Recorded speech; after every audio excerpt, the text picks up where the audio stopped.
Mae newid hinsawdd yn debygol o achosi mwy o lifogydd a mwy o sychder yn y dyfodol, a rheini'n rhai mwy eithafol na rhai dyn ni wedi profi hyd yn hyn yn ystod ein hoes ni.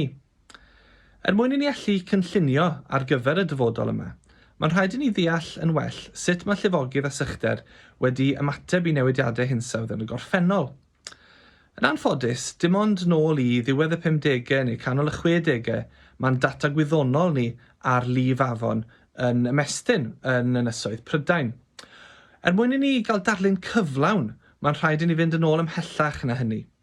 Sut allwn ni wneud hynny? Wel, edrych ar ddogfennau hanesyddol.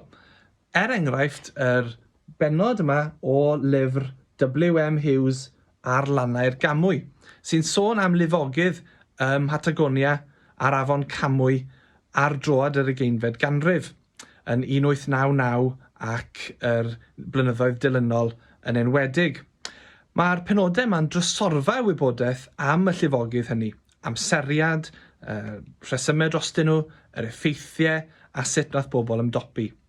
Mae hwn yn un enghraifft o'r math o ddogfennau allwn ni fod yn edrych arnyn nhw, ond mae modd defnyddio pethau fel adroddiadau papur newydd, llythyron ac ati yn ein archifau ni yng Nghymru a thu hwnt, mwyn i ni edrych tua'r gorffennol i'n helpu ni edrych wedyn a chynllunio ar gyfer y dyfodol. Cenedl fechan, syniadau mawr. Gwyddonwyr Cymru yn taclo newid hinsawdd.